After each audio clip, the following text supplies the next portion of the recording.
परिवार में आज बहुत खुशी का माहौल था, क्योंकि आज सुनीता के पांचों बेटों की एक ही घर की पांच बेटियों सुष्मिता, अमृता, कोमल, आशा और आस्था से शादी हुई थी। प्रियंका, जा जाकर पूजा की थाली ले आ।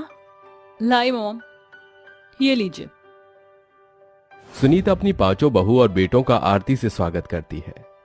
भाभी, तो कैसा लगा आपको नया घर?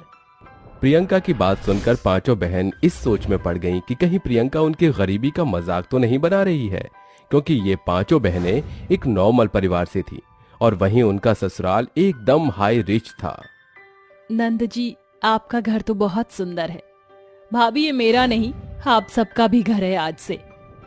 सारी बातें क्या यहीं करोगी? बहुएं थक गई होंगी। जा प्रियंका, अपनी भाभीियों को उनके कमरे तक छोड़ कर आ। ठीक है मॉम।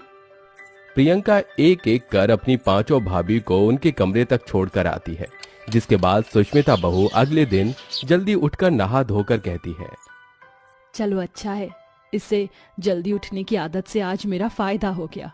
ऊपर से आज ससुराल का पहला दिन है। देखती हूँ ये चारों भी उठी हैं या नहीं। सुष्मिता आस्था और आशा के कमरे में जाती है, लेकिन वो उसे वहां नहीं मिलती। इसके बाद वो कोमल के कमरे में जाती है, जहां उसे कोमल अमृता दोनों मिलते हैं। अरे दीदी, आप यहाँ? मैं तो तुम दोनों को बुलाने के लिए आई थी। भूल तो नहीं गई? आज हमारी पहली रसोई है। अगर ससुराल के पहले दिन ही हम लेट हो जाएंगे तो माँ जी और नंद जी क्या कहेंगे? हाँ दीदी, सही कहा आपने। माँ ने कहा था कि बड़े घर के लोग हैं, अगर कोई भी गलती हुई तो बहुत सुनाएंगे। इतना कहकर तीनों बहनें रसोई में जाती हैं, जहां उन्हें आस्था और आशा दिखाई देती है। तुम दोनों यहाँ क्या कर रही हो? दी, आज हमारी पहली रसोई है ना, इसलिए हम दोनों सबके लिए हलवा बना रही हैं। हमने सोचा आप थक गई होंगी, इसलिए आपको आवाज नहीं दी। सोचा हलवा बनने के बाद आप तीनों को बुला लेंगे। पांचों बहनों में बड़ा ही प्यार था। अब पांचों बहनें मिलकर खाना बनाती हैं और डाइनिंग टेबल पर सबके लिए खाना जोड़ती हैं। अरे बहुओं, तुम लोगों ने खाना क्यों बनाया? घर पर नौकरानी है ना, उसका काम है ये सब, तुम्हारा नहीं।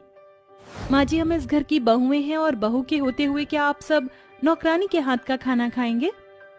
जी माँ जी, आशा बिल्कुल सही कह रही है। अपनी बहुओं का इतना प्यार देखकर सुनीता मन में सोचती है, लगता है मैंने पिछले जन्म में कोई पुण्य किया होगा जो मुझे इतनी अच्छी और संस्कारी बहुएं मिली है। अब सब डाइनिंग टेबल पर खाना खाने के लिए बैठते हैं। वाह भाभी, खाना तो बहुत अच्छा बना है। हाँ बेटा, सच में खाना तो तुम लोगों ने बहुत अच्छा बनाया है। पांचों की पांचों अपनी तारीफ सुनकर बहुत ज्यादा खुश होती हैं। इतना अच्छा खाना बनाने के लिए और बहुओं की पहली रसोई के लिए सुनीता अपनी पांचों बहुओं को एक एक सोने की चेन नेक में देती है। माँ जी, सोने की चेन? ये तो काफी महंगी होगी। माँ जी, इसकी क्या जरूरत थी? इसमें जरूरत की क्या बात है? तुम बहू हो हमारे घर की, और हमारे खानदान में बहुओं को उनकी पहली रसोई के लिए उन्हें सोना ही दिया जाता है।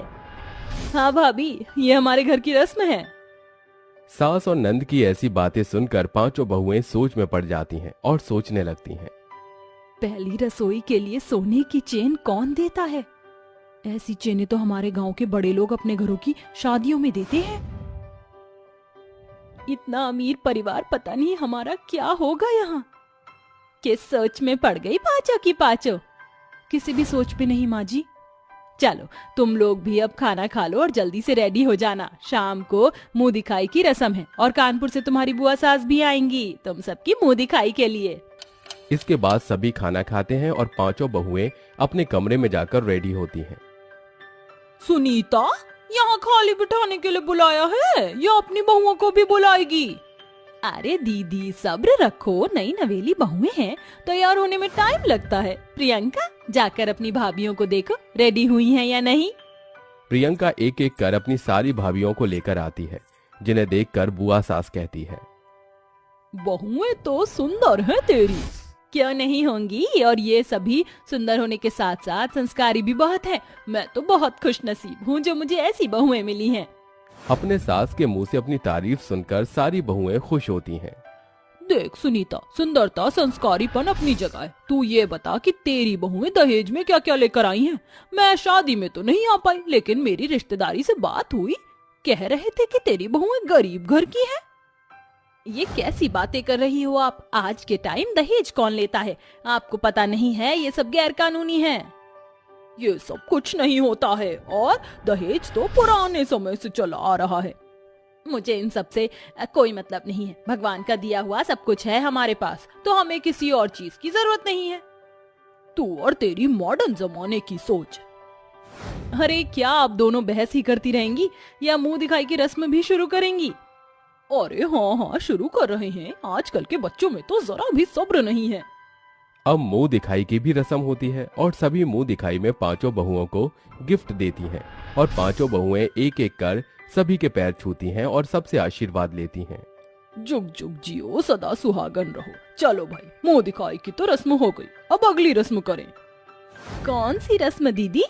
अरे भूल गई क्या? वही रस्म जिसमें नई बहू अपने ससुराल वालों के लिए कपड़े लाती है। तभी सुनीता धीरे से बुआ सास के कान में बोलती है, दीदी आप ये क्या कह रही हैं? आप जानती हैं ना मेरी बहुओं का मायका इतना पैसे वाला नहीं है, फिर भी आप उनसे गिफ्ट की उम्मीद कर रही हैं। इसमें उम्मीद की क्या बात है? रस्म तो रस्म होती है। क्यों बहुओं, तुम्हारे माँ बाप ने तुम्हें कुछ भी नहीं दिया क्या? ये जानते हुए भी कितने बड़े परिवार में शादी हो रही है, फिर भी अपनी 5-5 बेटियों को खाली हाथ भेज दिया। दीदी आप ये कैसी बातें कर रही हो मेरी बहुओं से? जो बात है वो बोली है मैंने। बुआ सास की ये बातें सुनकर पांचों बहुओं को बहुत बुरा लगता है, लेकिन माँ के सिखाए गए संस्कारों की वजह से पांचों बहनों में से कोई भी कुछ नहीं बोलता। अपनी भाभियों की ऐसी बेइज्जती होते देख प्रियंका को बहुत गुस्सा आता है और वो अपने कमरे में जाकर एक बड़ा सा बैग लेकर आती है और बोलती है, लीजिए बुआ जी आपके गिफ्ट्स। भाभी गिफ्ट्स लेकर आई थी। अच्छा, इतना पैसा है इसके घर वालों के पास जो सबके लिए गिफ्ट्स दे दिए। अब ये गिफ्ट्स कैसे भी भाभी के घर वालों ने दिए हों, उससे आपको मतलब नहीं होना चाहिए। इतने महंगे गिफ्ट्स देखकर बुआ सास को बहुत हैरानी होती है। प्रियंका बुआ सास के हाथ में गिफ्ट रखती है और उन्हें जाने के लिए बोलती है, ये लीजिए आपका गिफ्ट और अब यहाँ से आप जा सकती हैं। दीदी आपको लेट हो रहा होगा ना?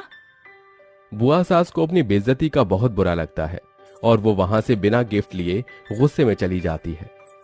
प्रियंका ये गिफ्ट्स कहाँ से आए? मॉम मुझे लगा ही था कि बुआ ऐसा ही कुछ करेंगी, इसलिए मैंने पहले से ही गिफ्ट ला दिए थे।